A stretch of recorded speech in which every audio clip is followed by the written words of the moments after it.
Good morning everyone. म चाहिँ आजबाट new blog सुरु गर्न खोजेको है। हजुरहरूले एकदमै सपोर्ट गरिदिनु होला प्लिज।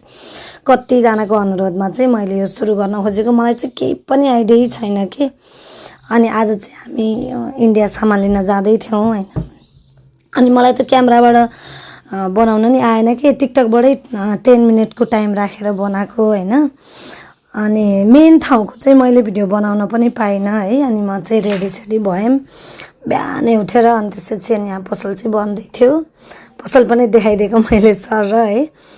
त्यसपछि हामी दुईजना, मेरो बुढा अनि म अनि दाइ भाउजू भएर हामी चाहिँ इन्डिया गएको थियौँ सामान लिनलाई। मौसम यति राम्रो हेर्न, हाम्रो नेपालको मौसम कति राम्रो छ। तपाईहरुले एकदमै सपोर्ट गरिदिनु है। मलाई केही पनि आइडिया छैन, हजुरहरूले मलाई सिकाइदिनु होला। तपाईहरुले सिकाउँदै जाँदाखेरि अनि मैले जान्दै जाने हो है। बिहानको चिसो मौसम थियो अनि कस्तो जाडो जाडो भयो कि घरबाट निस्किँदा त त्यस्तो जाडो लागेको थिएन। अनि मनहरी कटेसी चाहिँ कस्तो जाडो लाग्यो। अनि त्यसपछि ज्याकेट लायौँ हामी दुईजनाले। अनि हेटौडामा गएर पेट्रोल पम्पमा पेट्रोल हाल्यौँ। अनि फेरि अलि फ्रेस पनि भयौँ त्यहाँ गएर। अनि त्यसपछि सरर गयौँ हैन। अनि यस्तो सरप्राइज भयौँ कि है। एक्सपेक्ट गरेकै थिएनौँ कि हामीले चाहिँ चुरियाको दर्शन गर्ने भनेर एक्सपेक्ट गरेकै थिएनौँ। अनि दाइ भाउजू चाहिँ चुरिया मन्दिरमा गएर कल गरेको, दाइ भाउजू त मन्दिरमा आउनुहुँदो रहेछ। अनि हामीले तल चाहिँ सधैँ दर्शन गरेर जाने गरेको थियौँ है। अनि आज चाहिँ फेरि माथि नै दर्शन गर्न गयो कि। यति धेरै कति वर्षपछि मेरो छोरीलाई मात्रै लिएर गएको थिएँ मैले, लगभग 8 वर्ष अगाडि। अनि आज चाहिँ यस्तो मजाले दर्शन गर्न पाइयो। सोचेको नसम्झेको यस्तो खुसी लाग्यो, लास्टै खुसी लाग्यो।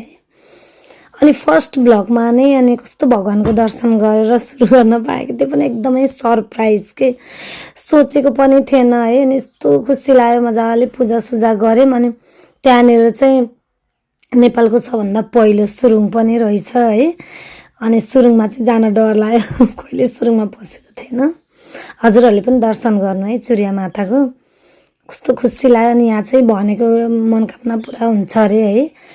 अनि सर अनि त्यहाँबाट हामी पूजासुजा गरेर कति राम्रो माला लगाइदिएको हेर्नु न गुरुले, कस्तो राम्रो माला। अनि धुपसुप बाल्नुभयो बुढाले। मैले चाहिँ यसो हात लगाएँ, हेर्न सुरुङ कति डेन्जर वाओ। मलाई चाहिँ भित्र पस्नै डर लाग्यो। अनि तल झरेर ध्वजासजा बाँध्यौँ। अनि दाइहरूले चाहिँ बाइकको पूजा गर्नु भएको रहेनछ, यहाँनिर आएर पूजासुजा गर्ने सिस्टम छ कि। अनि हामीले पनि पूजासुजा गरेर ध्वजा बाँध्यौँ। अनि त्यसपछि लगत्तै निस्केर अनि 3 नम्बर पुलमा गएर हामीले खाजा खायौँ, रोटी तरकारी। यस्तो टेस्टी हुन्छ कि यहाँको रोटी तरकारी चाहिँ एकदमै मानेको। अनि यो चाहिँ बोर्डरमा पियो।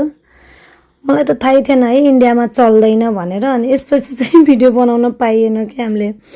अब मलाई थाहै छैन, मलाई चाहिँ क्यामेराबाट गर्ने तरिका हजुरहरूले सिकाउनु पर्यो। अनि फर्किसकेपछि चाहिँ राति चाहिँ यो चाहिँ अमलेसगञ्जमा हामीले खाना खायौँ। हामी सधैँ यहीँ खाना खान्छौँ कि, यस्तो राम्रो खाना पाउँछ यहाँनिर। हजुरहरू पनि त्यहाँ त्यो बाटो जानुभयो भने चाहिँ यहीँ खाना खानु है, यस्तो मिठो खाना हुन्छ। ओके, थ्याङ्क यू सबैजनाले हेरिदिनु है। हजुरहरूले सपोर्ट गर्नुभयो भने चाहिँ म फेरि यस्तै भिडियो लिएर आउँछु। ओके।